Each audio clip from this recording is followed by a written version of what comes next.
Mamang da Soikhiba Lankhiba Pumnamak Semdoknaba Hotnajage matungda karigumba khunnai asiga yemounaba thabak touraklabadi meeyam piba cheirak esha yana loujagani haina Sina Laimayum na meeyam da shengdorakli. Handak social media da Sina Laimayum ki video khara viral oikiba adugi matangda ngasi Imphal West District ki mafam amada paumi singa unaba amada wafam asi fongdokladuna mahakna hai lamdam asida hojik thokliba irang asina maram oiraga iraicha pumnamak khamthengna wanaringai cheirak asida khunnai asida yemounaba Pizzatak cha amadi Maitei nupi ama oina tawroidaba thabak khara wakhal khantahawdabadagi tawkhre madugidamak Manipur meeyam amadi lamdam asigi yawoloi ichilinaw singi mafamda lale haina haijari karigumba sigumba thabak ase makha tana touraklabadi maduda thorakpa afafatagi tekchak pumnamak isana yana loujagani mamangi photo amadi video sing social media da thagatuna hanjin khongkoinaba tawbiganu mamangda soikhiba lankhiba pumnamak semdoknaba tanja ama pibiu haina mahakna makha tana fongdokhi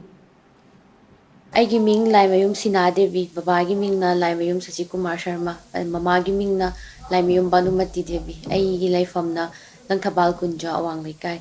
Meeyam aina ngasise meeyam da aigi shengdokpagi tanja ama laujabane maramdi Manipur da thoiba irang sida haidi aina Maitei nupi ama oina pije chaksa setpa chaba adagi langba ngawbada kitang limit cross tawkhiba ki wakhal khanda hodabana maram oiraga madugi matangda aina wakhal tanaba haiduna yawoloi ichilnaw singna aibu kobiraga wakhal tahanbiba gyan tahanbiraba matungda ai sigi phibam sida leijabane ai isana moina pirakpa cheirak yajaraga ai gyan tana leijare kaigumba aina matung tarakpa kanda ai amukka sugumba phattaba thabak pijaksa phajadaba taragadi party na piba hakpa cheirak yajaraga loujagani hairamaga ai hojik sigi phibam sida gyan tana leijabane meeyamda ai shengdokpagi tanja amatang loujabane meeyam matung tarakpada ai su soidanaba hotnajarage gyan tana leijarage aduga meeyamna su aigi photo video thagat piraga viral chathanbibado tokpiro na aigi maikai dagi thamjari